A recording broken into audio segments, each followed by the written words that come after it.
I've dressed up in a suit in honor of a decoding involving Lex Fridman. I am also in a black and white suit. You're not the administration in waiting.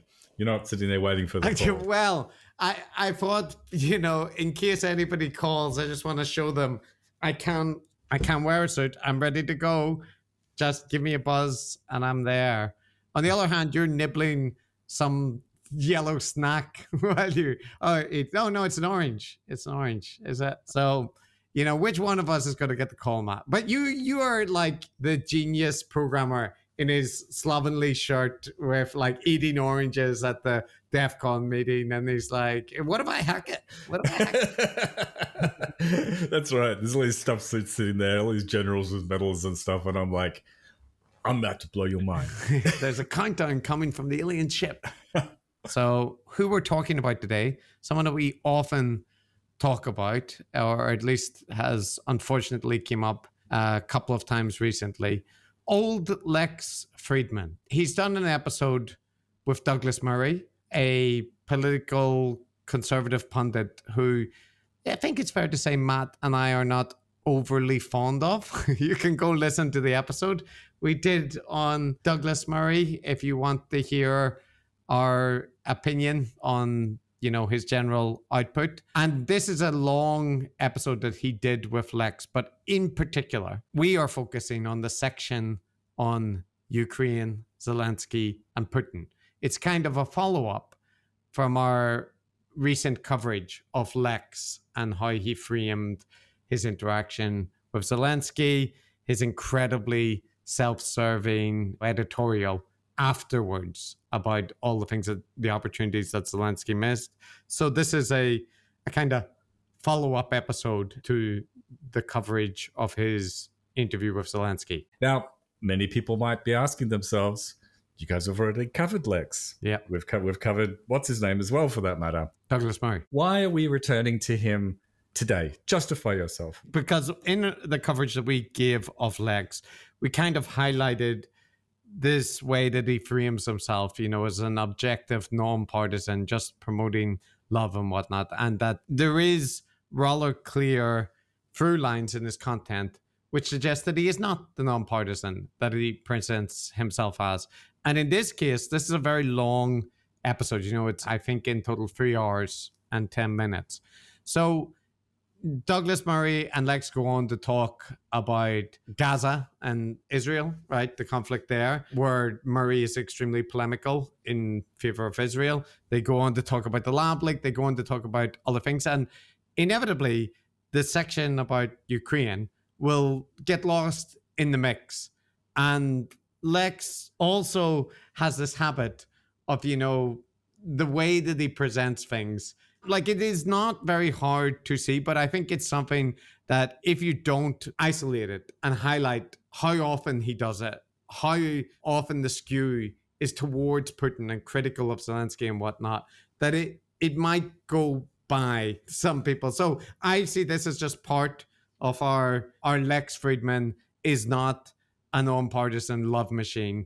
He is a roller partisan and also rather biased individual when it comes to various topics, and that includes the war in Ukraine. Yes, his unconditional, pure spiritual love seems to be extended, mainly towards alphas like Joe Rogan or Vladimir Putin. And Putin. Yeah. Okay. Yeah. All right. That's a half decent justification, I suppose. So apologies, everyone, if you're sick of hearing from Lex Fridman. You're going to get some more. You're going to get some more. I know I am. I know. Well, hit me with it, Chris. Let's see if these clips justify it or not. So we'll start off with just the framing of, the discussion and the topic. So here's Lex framing what they're going to discuss about.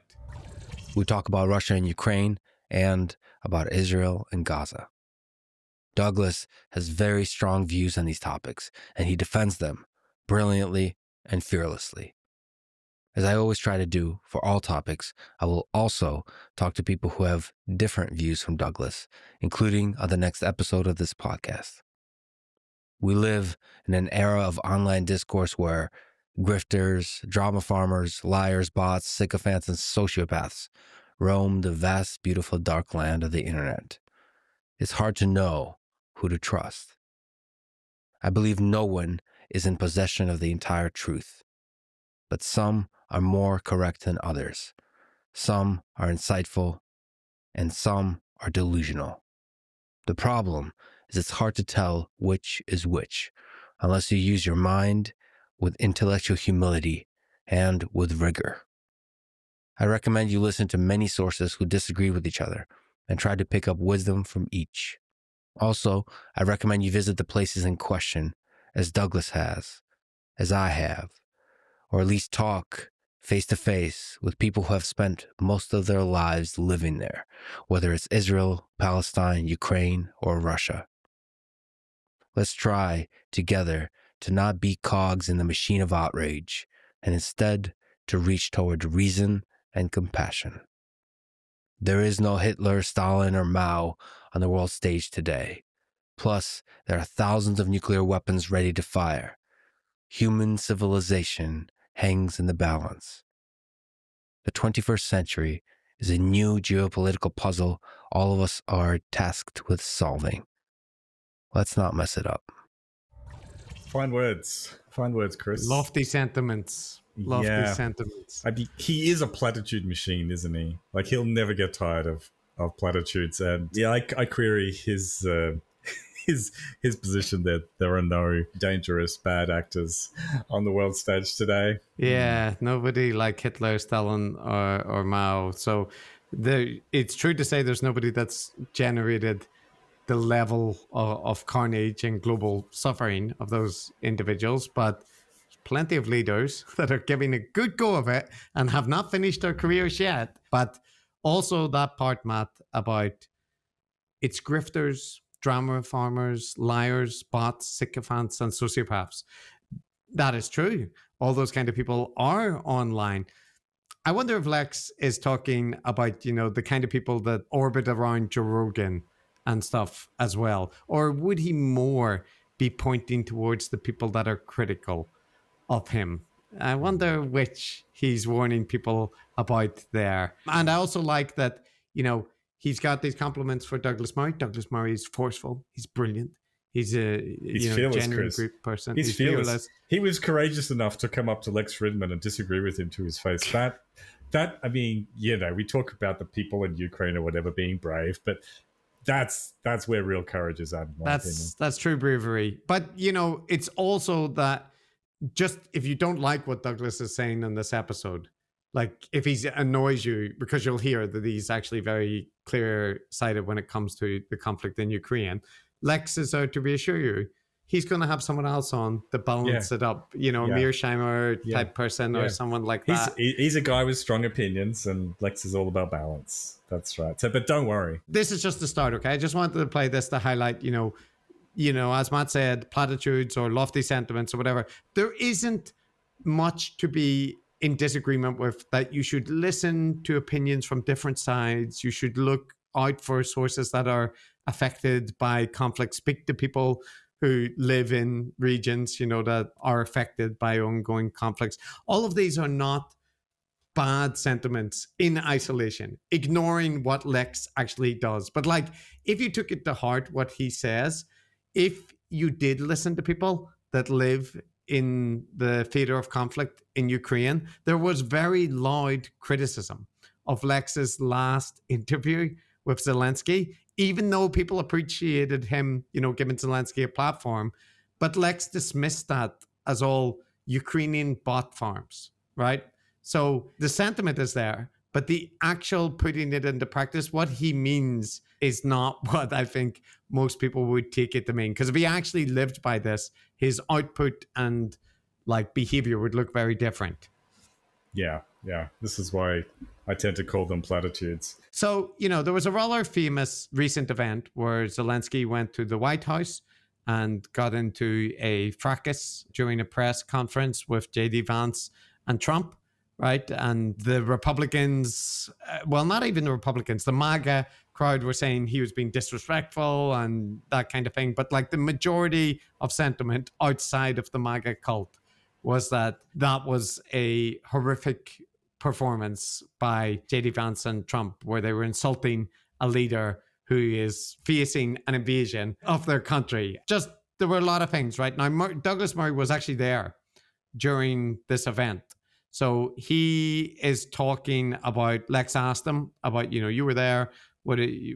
Tell us about that situation. So here's Douglas Murray kind of framing, about that meeting. But I think it was just one of those extremely, just awful political moments. Zelensky was obviously deeply irritated by the interpretation of the war that he was hearing from Washington. It was only a week after the Trump comments about Zelensky being a dictator, and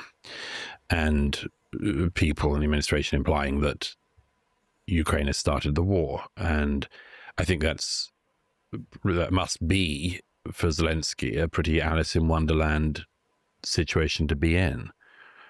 And I had significant sympathy for him in finding it bewildering, because it would be bewildering. I think the sad thing to me also, on the mundane details of that meeting, and just the unfortunate way that meetings happen, I think it's true that he was also exhausted. Yes. There was a dickhead of a reporter that was asked a question about outfit in a way that, listen, Zelensky, everybody has their strengths and weaknesses. He's an emotional being, for better or for worse. And there's a dumb dickhead of a reporter. Marjorie Taylor Greene's boyfriend. Right. He is. Yeah. The things you know. See, you're a real journalist. That was Marjorie Taylor Greene's boyfriend. Yeah. A journalist. Wow.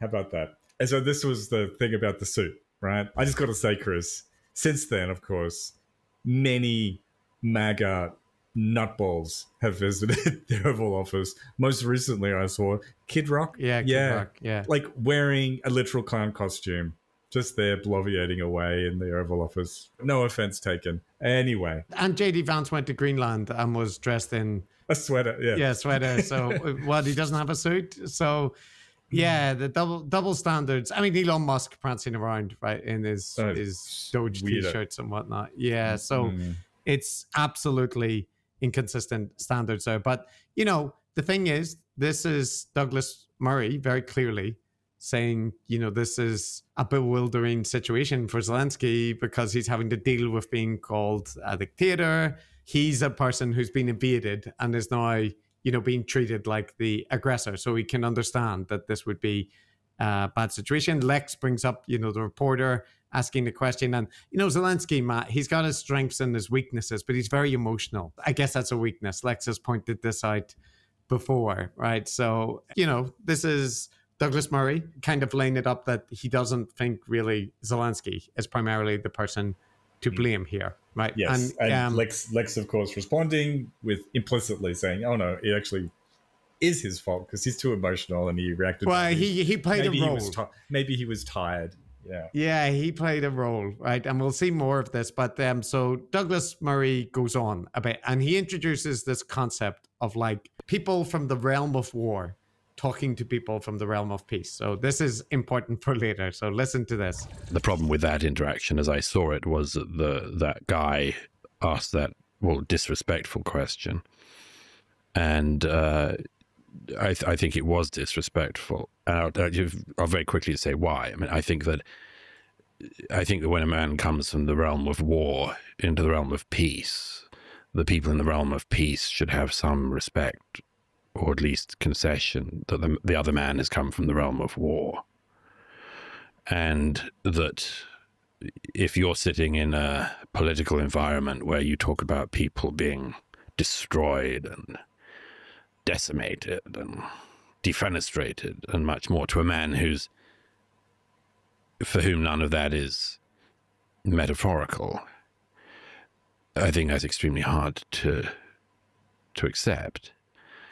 And I think that probably also at that moment there was a sort of sense of, Zelensky is being disrespected by being asked about what he's wearing, when, as everyone knows, Churchill during World War II used to wear his fatigues on foreign visits. And it's sort of just that, it's to remind people that you're coming from the realm of war.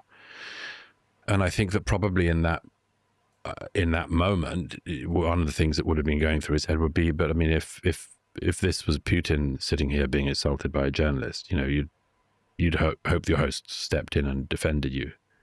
I mean, let me try this one out. I mean, if a journalist in the Oval Office, if Putin was sitting there, or a putative journalist said to Putin, everyone knows you've had a lot of facial work done, and word is that you've used the same guy that Berlusconi used to use.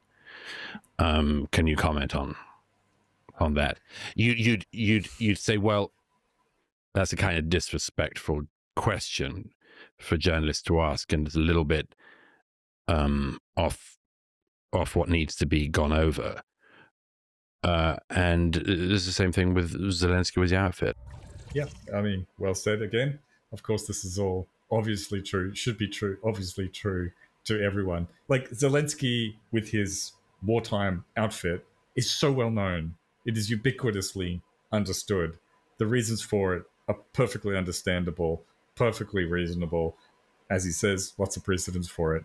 And it just makes the whole thing absolutely insulting. So Lex, Matt, he had a positive interaction with Modi recently, the Prime Minister of India, right?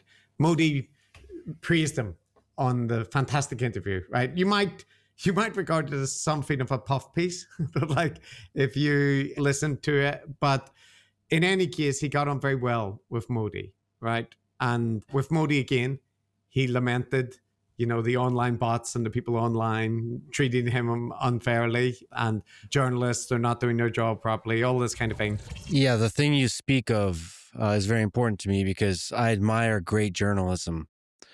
And unfortunately, in modern day, a lot of journalists seek clickbait headlines, make accusations because they operate under incentive, because they want the headline, the cheap shot. I think there is room and desire and hunger for great journalists, and that requires deep understanding. And it saddens me how often one of the reasons, I don't think I'm very good at this, but one of the reasons I really wanted to talk to you is because I don't see enough high effort, deep dive research. I don't know how many books I've read. I've read a lot in preparing just to experience, just to try to understand. It requires a lot of preparation, a lot of work, and I would love to see great journalists do that more. And from that place, you can criticize. From that place, you can really investigate the complexity of a situation, of people in power, their strengths, their flaws, the mistakes they have made. But that requires great, great, great preparation. So this, I wish there was more of that, of great journalism.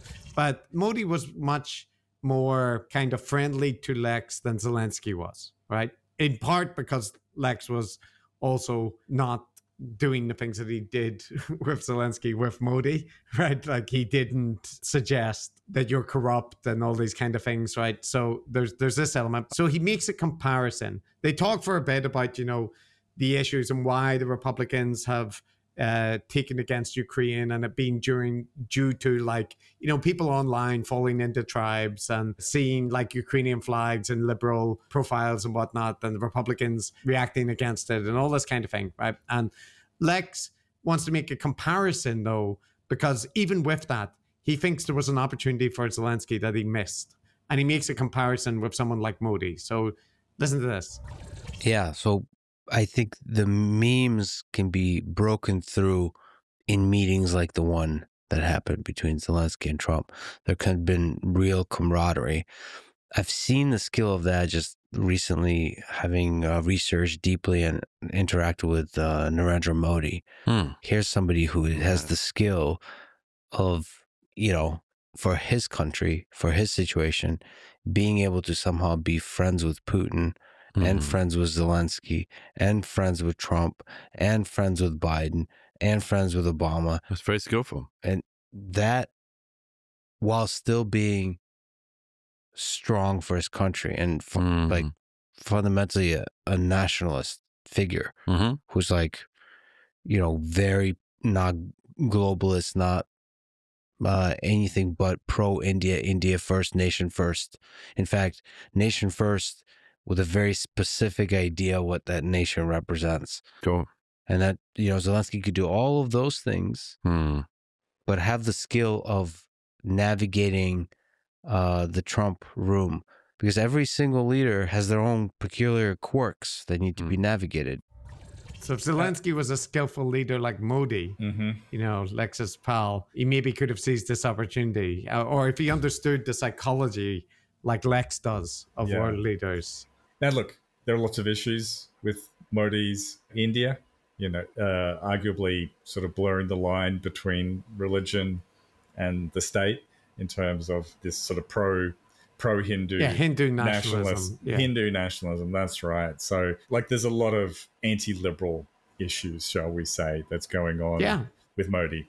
Now, did Lex deal with any of those issues? Did he ask any hard-hitting questions about press freedom, about judicial independence, democratic backsliding? No, none of that. I mean, what he did raise was the Gujarat riots, right, which Modi is famously connected to. You have seen a lot of difficult situations in the history of India. One of them, the 2002 Gujarat riots. They're one of the most challenging periods of modern Indian history, when there was violence between Hindu and Muslim citizens of the Gujarat that led to over 1,000 deaths. It revealed the intensity of religious tensions in the region. You were, as you mentioned, Chief Minister of Gujarat at the time. Looking back, what lessons do you draw from that time? And we should also say that India's independent Supreme Court upheld twice, in 12 and 22, that you had no involvement in the violence of the 2002 Gujarat riots. But I was wondering if you could speak to the broad lessons you draw from that time.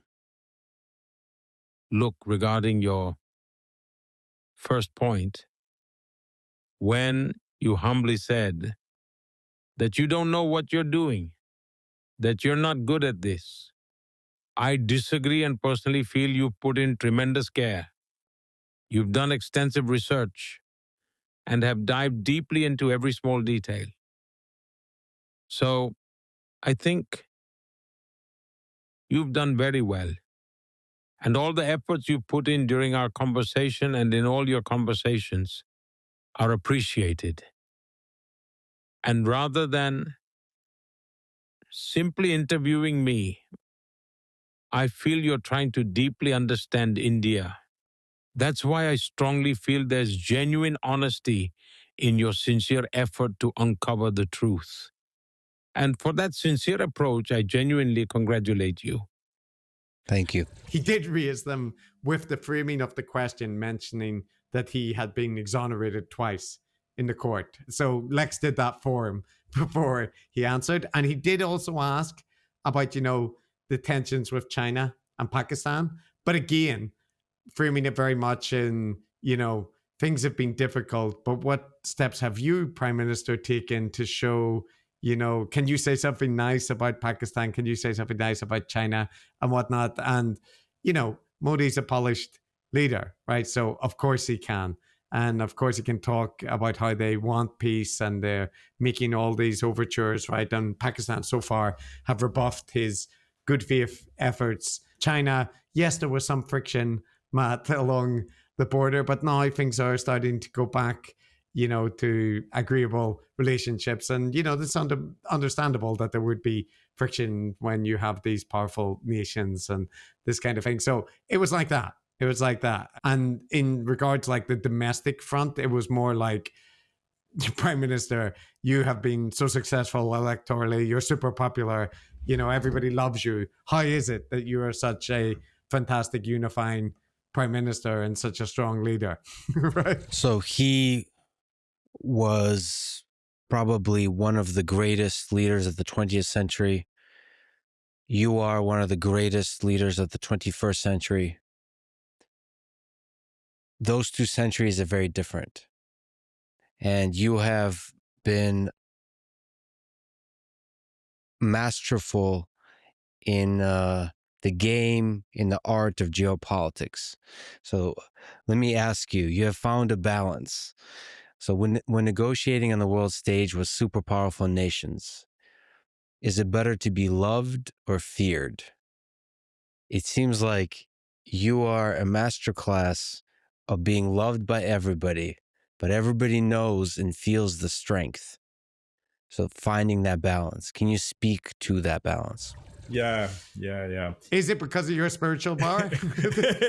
Yeah, he did spend a long time on that. Yeah, it must be easy to remain calm and non-antagonistic when you're only asked questions like that. Yes. Yeah. Okay.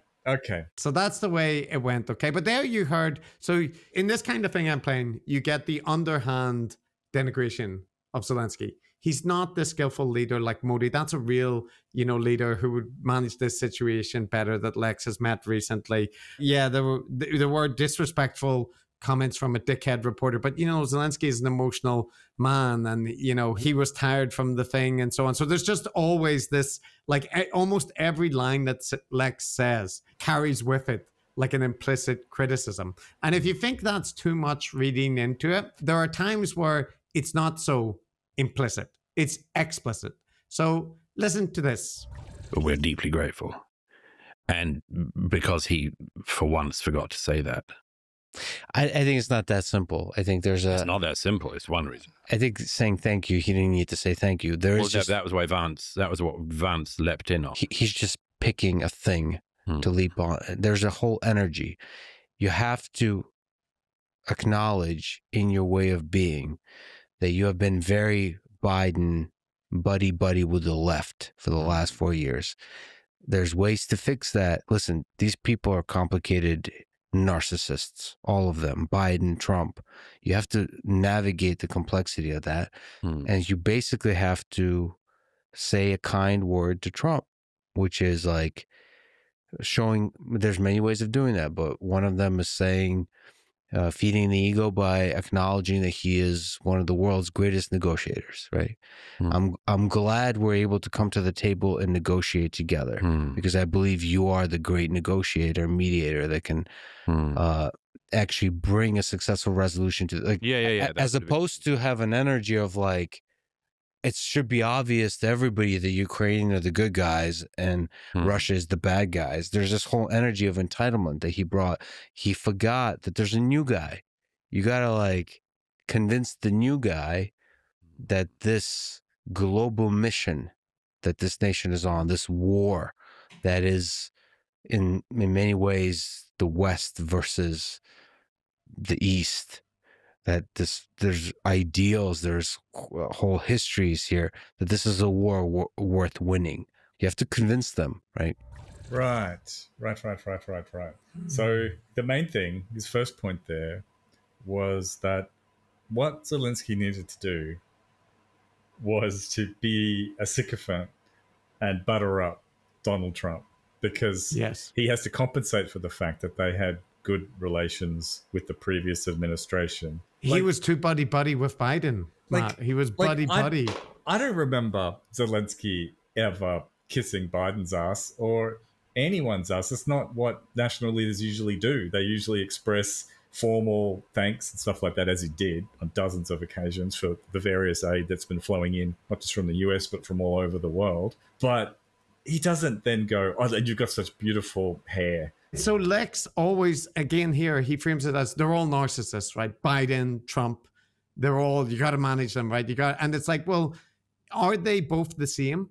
Like, would a meeting with Biden have devolved to what happened because he didn't, praise Biden enough? No, it wouldn't, Lex. And I'm sorry, but he is so painfully naive. Oh, he buddied up to the Biden administration.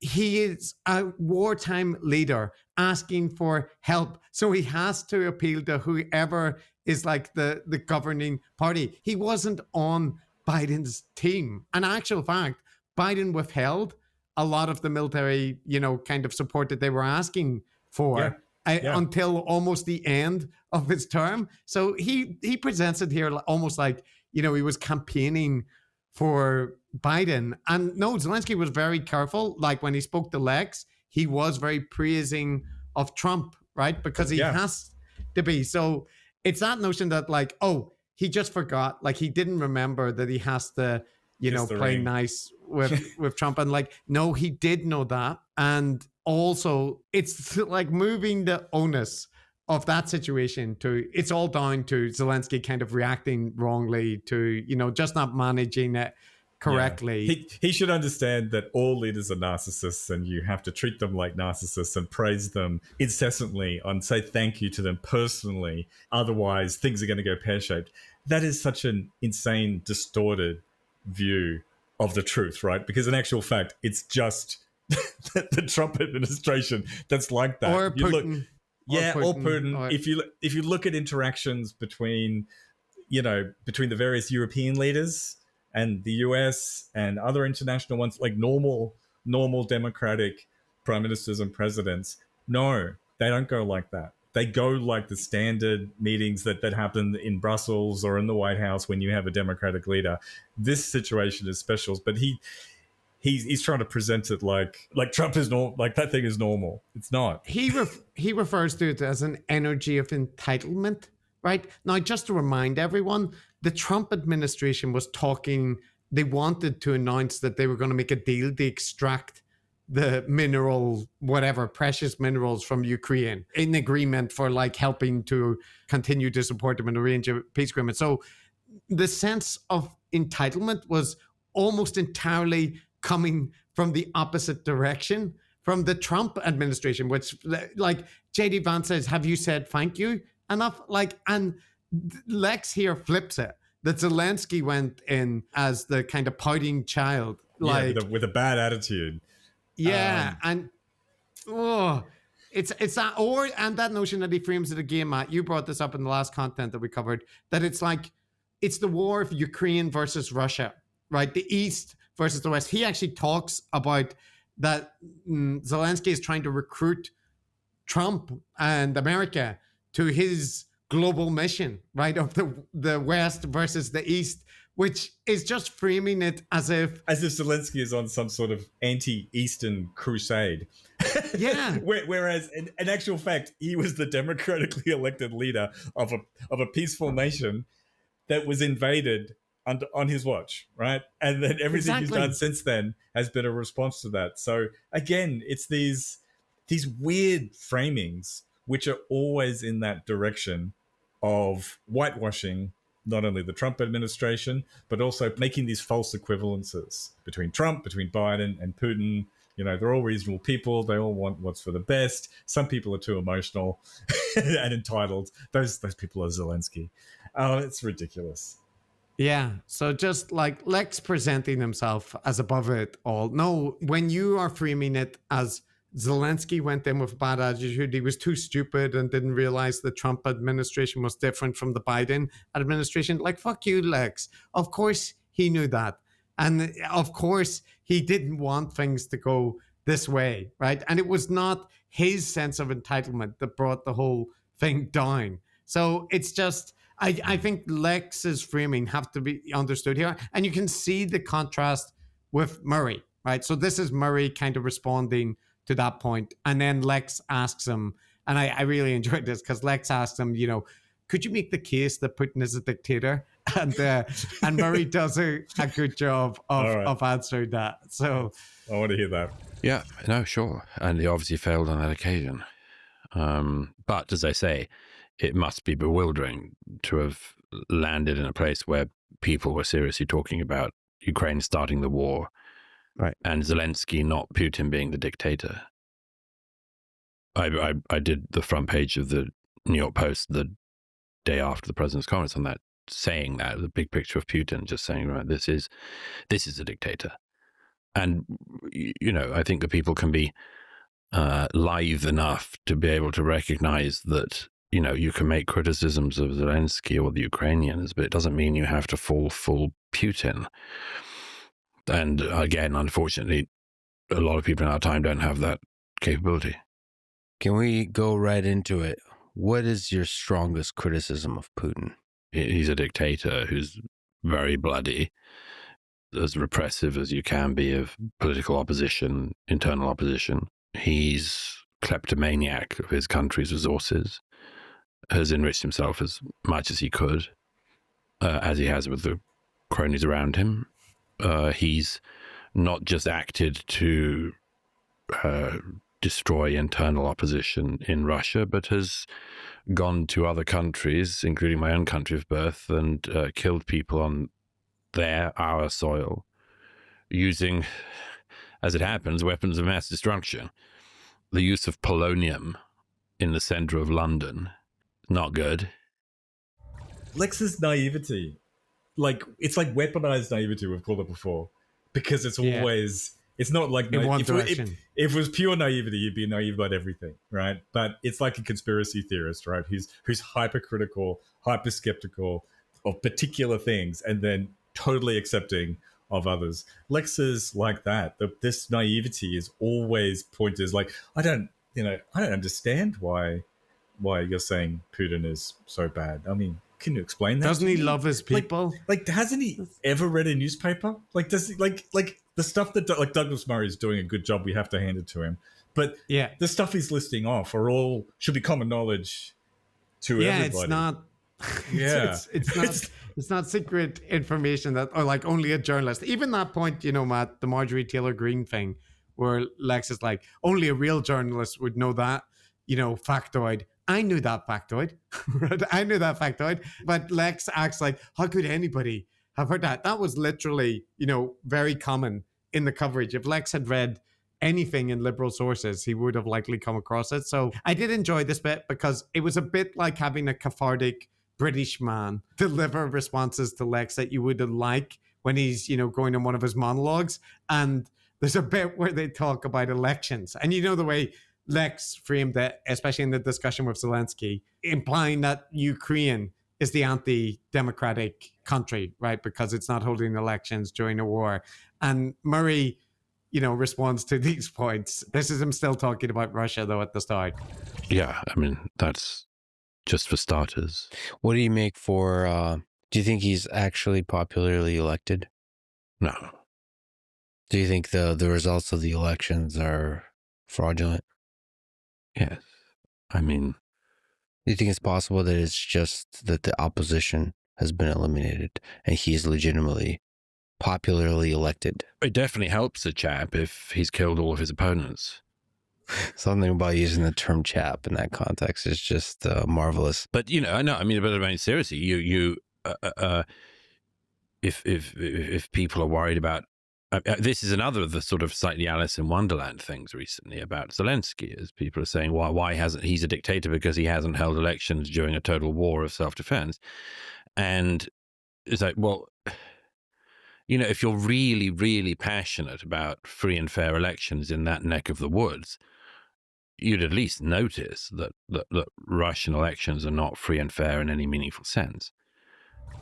You would, wouldn't you? You'd think you would. Yeah, he might be talking to someone that needs to hear that. And I also, I know it's a minor point, Matt, but like Lex jumping on the fact that he used the word chap and being, it's so delightful, but like not the actual main point that like, if you see Murray's face in that, he's like, come on, Lex, are you asking about the elections? Like, seriously? Yeah, I know. Again, this is this weaponized naivety. Like, Lex is like a puppy dog. Like, when he encounters this resistance, like when somebody absolutely forcefully says he's totally wrong and explains why, he doesn't have anything to offer in reply. He usually just moves on. Like, okay, yeah, but then raises a different point. But then doesn't seem to have absorbed any of the points that have just been made to him. No, he's a wonder. And on another point, Matt, Murray has spent some time talking to children who were, stolen, right, by Russia, taken as hostages or whatever. And there hasn't just been a few of these, has there? There's been quite a few. No. It's I think it's like thousands, if not tens of thousands. I think it's at least in the tens of thousands. Could it be yeah. So he's talked to people that have escaped, right, from the region. Murray has interviewed them and is very well aware of the horrors that are going on there. And he's making this point again to like an audience standing, right? Because he's not saying to Lex, you've made these stupid points, so let me just respond to you. But he is very much making the points in response to someone who's very Lex shaped, who's made these points about like, what if Ukraine just gave some of the territory to Russia and negotiated the peace, right? And he makes this point about like what that actually entails, like the reality of it and the reality of like speaking to the people that have gone through that. And I think the ease with which non-Ukrainians are currently speaking about the Ukrainians ceding territory is concerning, because these territories include hundreds of thousands of Ukrainian citizens who do not want to live under Putin's rule, and people who have families in the rest of Ukraine, and much more. And I recently interviewed children who had managed to get out of the Russian occupied areas, and it's brutal for a Ukrainian to be growing up in that territory. So when people say, well, obviously, Donetsk has to be given to Putin, I think that is not as easy a thing if you're in Ukraine as it is if you're sitting in New York, say. Yeah, not to mention the very large number of war crimes that committed in the occupied areas. He raises that as well, right? Like the treatment of prisoners and so on, and just lots of the things that have been going on there. But now, so Lex has heard that, right? Lex has even heard reference to the interviewing the children and whatnot. Let's see what Lex's response is after, hearing these points brought up about naivety and like, telling Ukrainians what they need to like concede and ignoring the reality. So how does Lex respond? As a truth seeker, as a journalist, how do you operate in that world where, at least to me, it's obvious that there's just a flood of propaganda on both sides? Now, of course, when you go there and directly experience it and talk to people, but those people are still also swimming in the propaganda.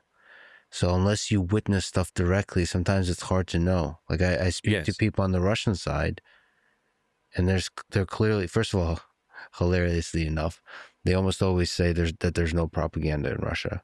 Of course. Which makes me realize, I mean, you can be completely lied to. Maybe I am in the United States as well, and just be unaware. Maybe Earth is run by aliens. Maybe the Earth is flat. So I don't know. Maybe you've taken mushrooms. I have before this. And I finally see the truth. And it's you that are deluded, Douglas. Mm. Okay, but back to our round Earth discussion, round Earth shills that we are. How do you know what is true?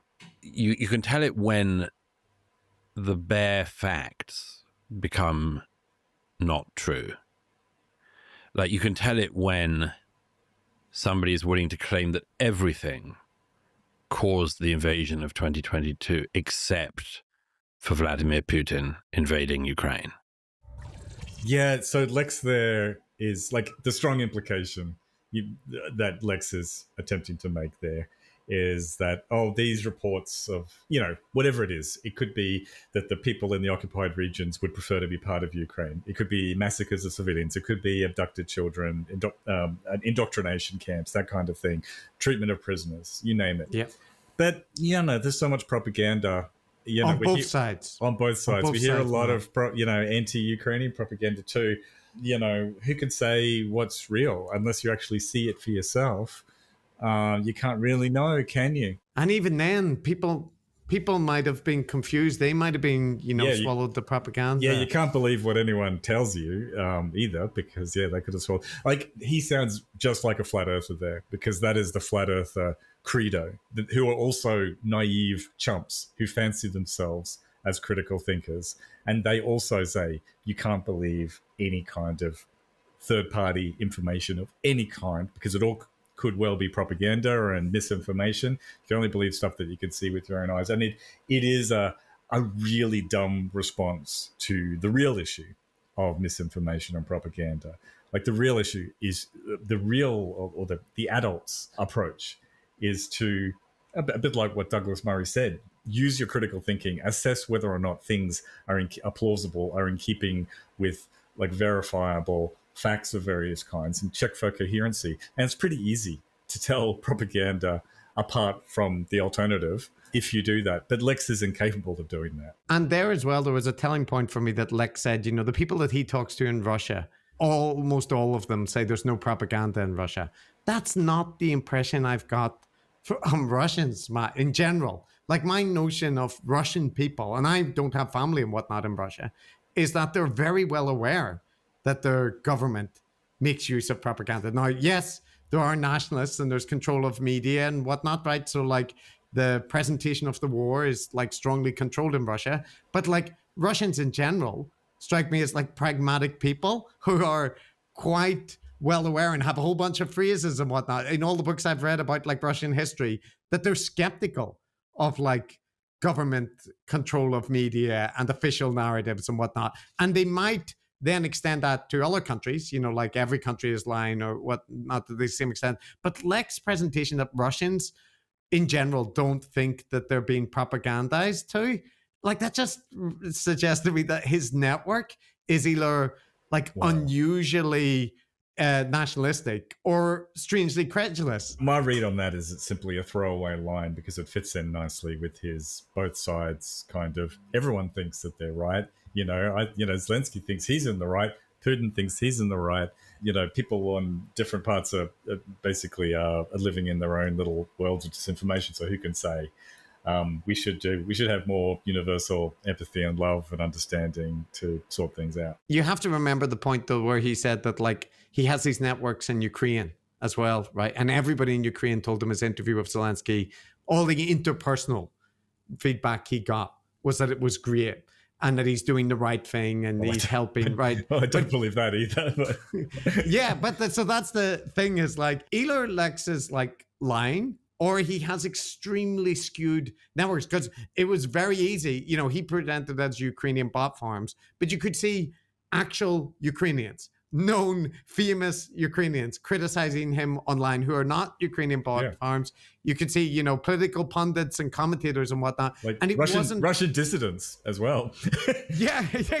And that's the thing. But Lex presented it as it was all polemical. It was, it's nobody really. It's all the online naysayers, the polemicists and the whatnot. And in this case, in Russia, they're also, they're just showing everybody, like people in Russia don't think that there's propaganda. I'm just like, that's a very I think there are limits. I think there are limits to the degree to which anyone can be that naive, right? So, for instance, he was clearly familiar with the criticisms. He was quite sensitive about it. He can't not have noticed that the vast majority of it was not coming from bots, right? It was coming, like you said, from known figures. And there is no Ukrainian bot farms, Matt. No, Ukrainian bot farms. They don't exist. So I do think he is untruthful. This naive little boy presentation is an act. Well, I've got a good clip to follow that up by, because, you've heard Lex make naive suggestions in his interview with Zelensky, right? And they often go in one particular direction, his naive suggestions, right? They tend to be rather sympathetic to Russia, right? So here's Lex, he's making the point which the Trump administration just happened to also make about, economic collaboration with the US, granting them these mineral deals. That would help to deter Russia from conflict. So Lex thinks that's a potential good idea. But listen to his other ideas. He's got a bunch of, those crazy ideas, Matt. He's got all sorts of ones. Let's see what they are. I'm obviously for economic cooperation, but my only caveat is not to think that that is something which is of ultimate interest, or even at the top of the list of interests of despots, tyrants, extremists who want something else. Yeah, but can you read the mind of Vladimir Putin? No. A lot of the ideas I hear about peace is Putin bad, victory must be achieved, NATO membership required. Yeah, well, there's this kind of like, But what's the there? You have to come to the table to end the killing. That's one, and to have different ideas of how to have a non-zero chance of peace. So that the options are. It seems to me the only option, not the only option, but the likeliest option is a lot of strong economic partnerships. There's of course other radical options. There's Russia joining NATO or something like this, or there's flirting with World War III, essentially giving nukes to Ukraine or something like this. There's like crazy stuff, or a totally new military alliance with France and Britain and Germany and European nations and Ukraine, or some weird network of military power that threatens Russia in some way, or maybe some big breakthrough partnership between India, China, and Ukraine, something like this. Just some really out there ideas, and I think that's how the world finds a balance and realigns itself in interesting ways. And no, it could be. I hope your idea is right. I think it's about it's certainly the most peaceful way for this to be resolved. My only caveat, as I say, is, and also never forget to factor in that people want different things in this world. And some people don't dream as you dream. I'm stuck on him rattling off just increasingly, out there things. And what was the point of it? And he just goes, well, that's how things evolve and the world. That's how they get resolved. Though I want to highlight, Matt, that one was NATO membership for Russia, right? That's crazy. But then the next thing was, and if you want to play with World War III, you could give nukes to Ukraine. But so that would be World War III, right? Yeah. Like concessions to Russia, that doesn't lead to the bad outcomes of it. And again, like membership for NATO for Ukraine is this article of faith, but nobody's talking about NATO membership for Russia. And just like, Lex, what would that involve? Think about what NATO is. Russia is the aggressor in this case. Like it's, I keep flipping backwards and forwards. On one hand, his naivety is weaponized and it's like an act. But on the other hand, he is incredibly stupid at the same time. Like that is just such a dumb thing. Like it doesn't matter how sympathetic you are to Putin and Russia. Only a fool would suggest NATO membership for Russia. Like anyone in Russia's inner circles, in the Russian media sphere, would laugh at you. That is truly dumb. It doesn't make sense on any level. So yeah, I don't know. How can you talk to this guy? Like it's completely pointless. Well, you remember that point, Matt, the framing of the man from the land of peace and the man from the land of war, right? So Lex is the man from the land of peace who's making these, naive suggestions. That's kind of what Douglas Murray framed it as, right? Now, Lex doesn't like that because it presents him as this kind of naive guy, right? Like asking insulting questions, right? So he'll respond to it here, and just listen to the tone in his voice when he responds, talking about, the insights that the man from the land of peace can offer.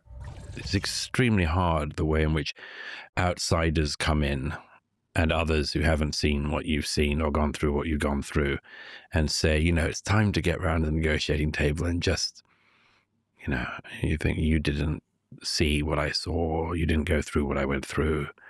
Who are you to tell me? Goes back to that thing of the visitor from the land of war and the visitor from the land of peace. The visitor from the land of peace can easily talk about getting around negotiating tables.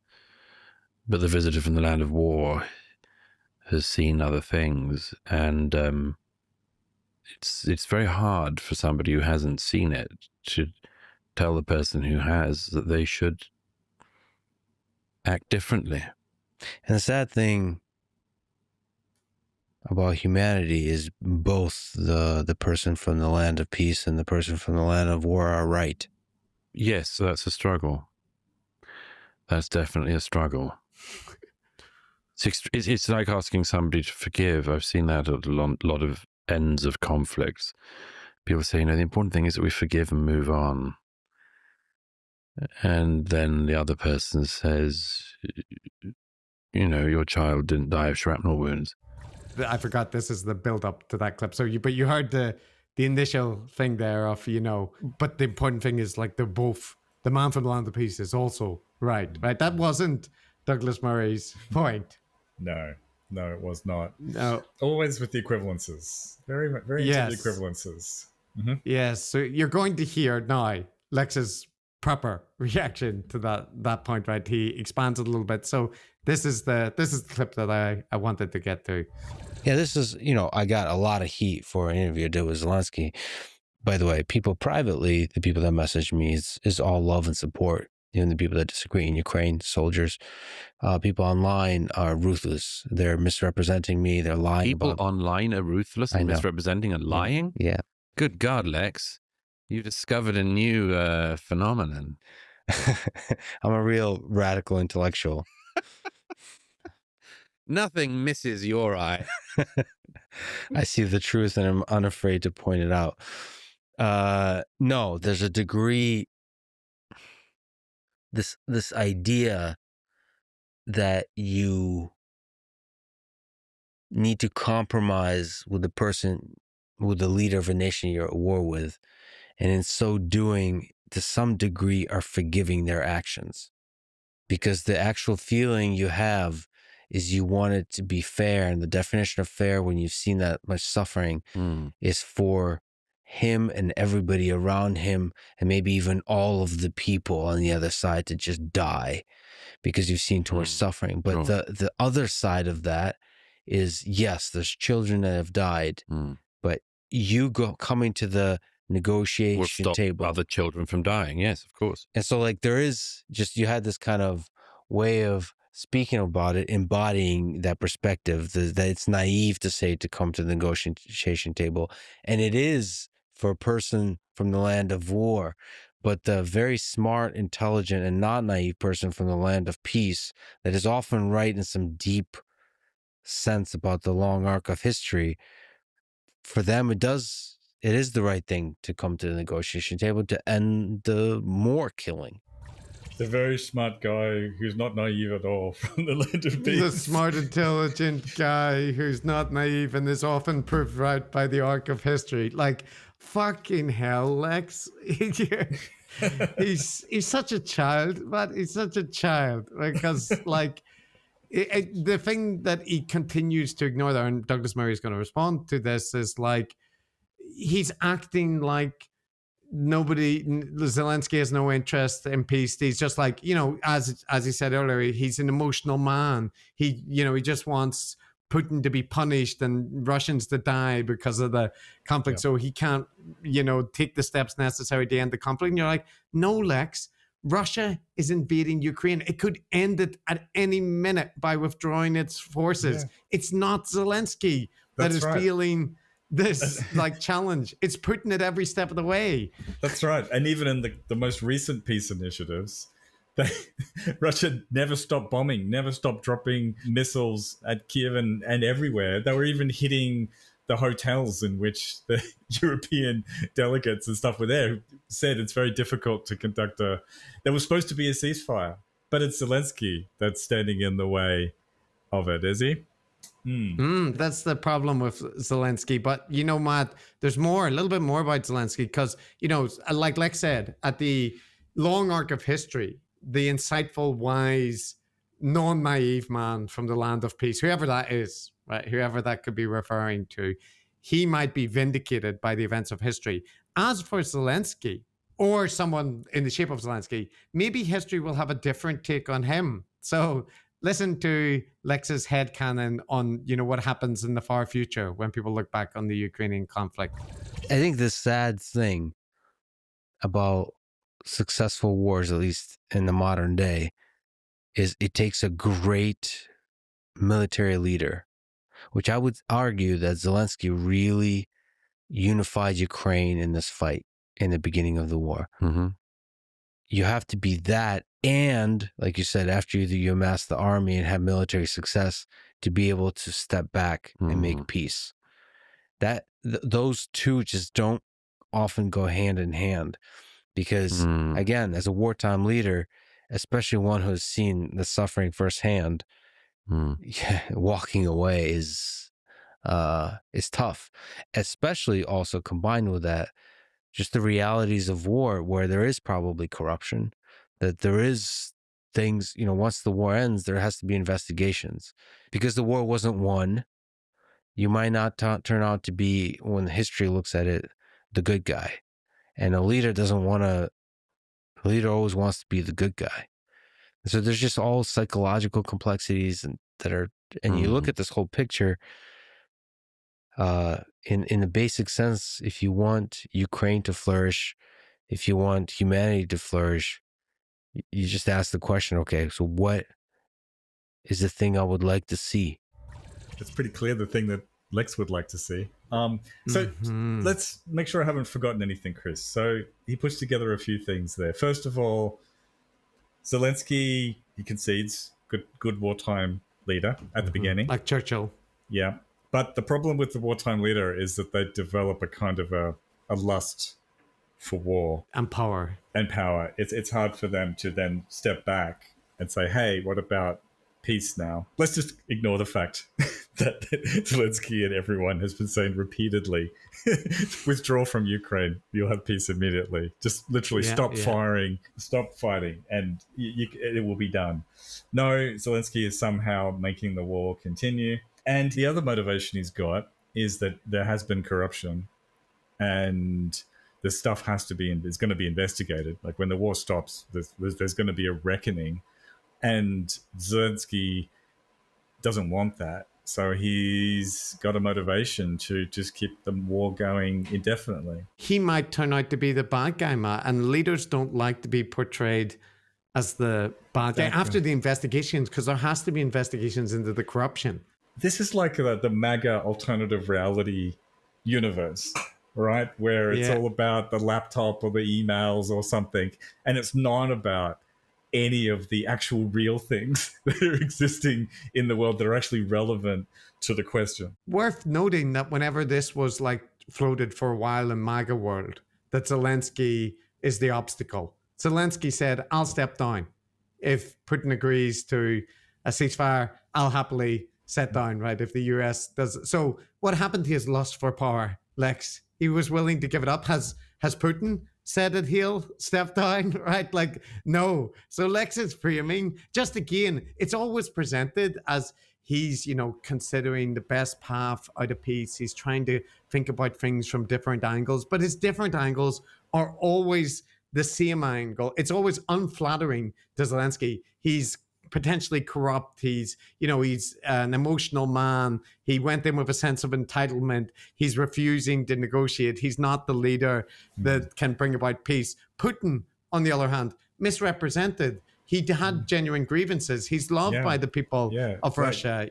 Aren't all countries propagandizing their people? Yeah, is he really a dictator? Explain that to me. Yeah, again, it's just this incredible selective application. But the way in which Lex presents himself, and this is, I guess, a standard thing amongst a lot of our political gurus, is that it's incredibly important for them to present themselves as not being what they are, which is rabid partisans and usually conspiratorial as well, but rather that they're detached. They just have these wonderful lofty goals. They want to see peace and love and flourishing for everybody, and they're talking about this politically charged topic, but they're just applying even-handedly these rules of empathy and intellect. And I think the same applies, the mask has slipped a lot for Joe Rogan, but for a long time, he did the same thing. I'm just an average guy. I don't have a horse in this race, dog in this fight. But I guess the thing is with his audience, I guess it still works. Some of presentation. I mean, it works. It doesn't work because, like, for example, he deletes all criticism from his subreddit and he bans anybody posting any critical comments. He blocks anybody online that makes any critical commentary. So, like, it doesn't work in the sense that people don't criticize him, but it does work that, like, Lex, with a ruthless iron hand, eliminates that criticism where he can control it, right? And then in every interview, even here, like with Douglas Murray, who is raising counterpoints to him, he still concedes to Lex that, oh, it's online people and, misrepresenting what you're saying. But like Murray is right now dealing with the things that people are complaining about. So, yeah. Yes, and obviously Murray is our boy in this particular discussion, but our criticisms of him on many other topics notwithstanding. But even he is playing by this podcast rules, which is you avoid any heated disagreement. You don't voice your problems with each other straight up. No. You don't actually have a robust discussion. What you have to do is tiptoe around it and create these sort of, third party stand-ins and pretend you're talking about that rather than disagreeing with each other and saying, no, that's dumb, Lex. Let me explain why. You're being naive. You can't do that. You absolutely cannot do that. And this long form, friendly, conversational format, it has to change. It has to be stopped. Well, now, Matt, the last clip, okay, you said, what does Lex want? He's going to give his view of how they could achieve, the peace. He's given some ideas, but you're going to hear his frustrations come through, Matt, right? Like, Lex is a man of action. God damn it, can these people not just stop? So let's listen to Lex and his passionate, plea for things to get done, Matt. Things to get done. There's so many historical analogies you can give, but just surely not rewarding Putin's actions in any way would be a good way to deter him and other dictators from trying to grab land in the future. So yeah, but this is nuanced because it's very probably good to be the boring person at the party that says dictatorships are bad, democracies are good, many of the ideals of the West are good. Democracies are better. Better, yes. Yeah. That sounds like Animal Farm, but yes, 2 legs better. But yes, democracy is better, and invading countries is bad. But World War III is bad too. So after you say something is bad, what's the next step? Because military intervention in a lot of these conflicts, it'll be about deterrence. Yeah, but what's effective deterrence? That we're going to have to keep going over for a long time to come. My question is, how can we achieve peace in April, in May, right? Not like the adults at the table all seem to tell me, well, it's a process, it's complicated, it just feels like this is a thing that might go into the next winter.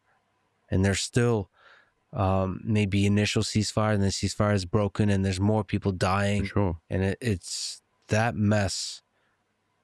It seems like civility and politeness ignores the fact that people are dying every single day.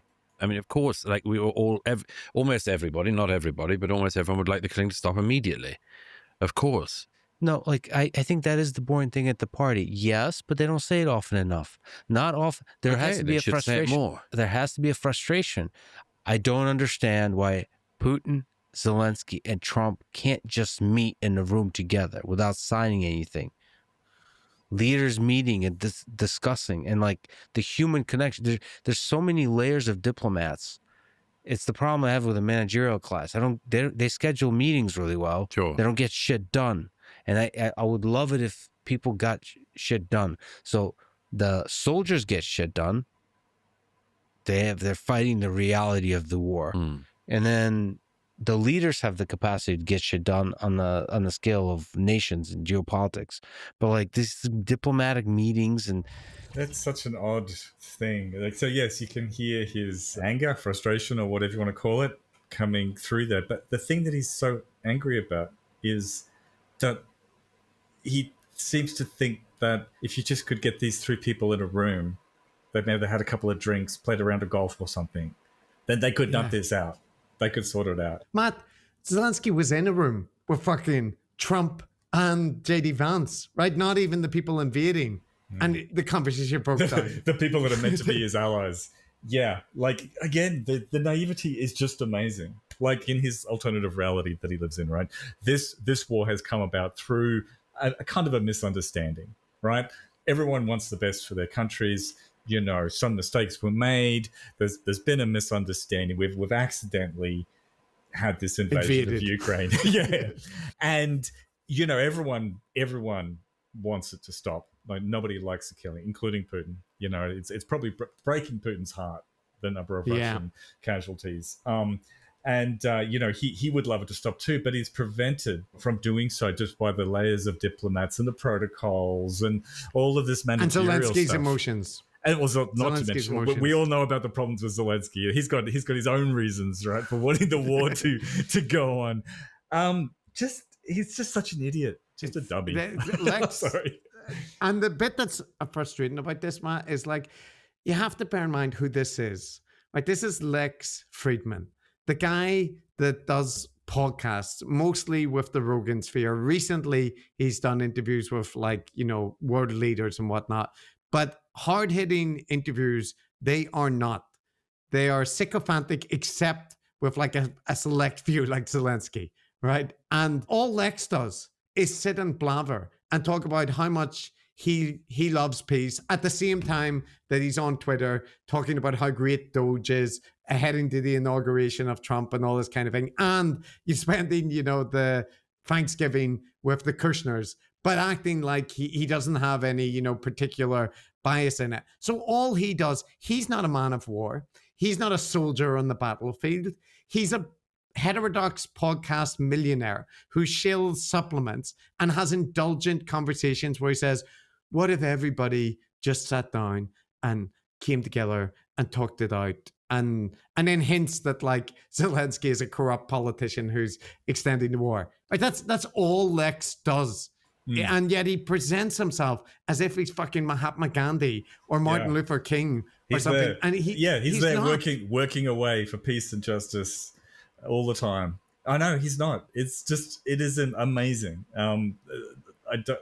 I don't know what to do about someone like this because I'm just left speechless. It just really bothers me that it works. Like you said, yes, he does get criticized. A lot of people before they get censored on the subreddit will say something. But the fact is, it does work in terms of his career, right? Like his career is going profile great. has increased. It's increased. Yeah. That's why he gets these interviews. One, you know, it's because he's guaranteed to give a softball, long format interview that is going to portray someone like Modi in a very positive light. So why wouldn't you? Yeah. But why is he even in this position in the first place? Like, why does this work with people? It really upsets me. Do you want to know the most depressing thing, Matt? That the main thing that gave Lex a big boost initially was because he wrote a paper justifying or like promoting that the Tesla self-driving was actually like safer, in contradiction to all previous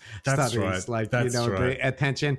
And then Elon promoted it. And then after that, Elon went on this show and that increased his profile. So Lex's sycophancy towards Elon Musk helped promote his show. Then the sycophancy to Rogan, you know, helped promote his show. He went on Rogan multiple times. So his career is a studied demonstration of the power of absolute sycophancy towards Joe Rogan and Elon Musk and powerful people. And highly powerful people, generally on the right, because those are the people that work like that. And Lex is 100% on board. I mean, that is incredibly upsetting. Depressing.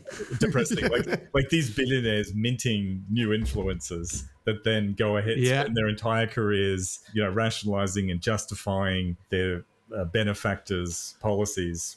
Ugh. Like, I'm just going to insert here.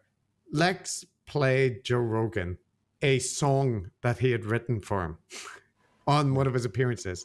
He brought out his guitar and he serenaded him. Right? I feel a fitting way just to highlight, you know, if you think we're being a bit mean by the level of sycophancy, this is what we're talking about.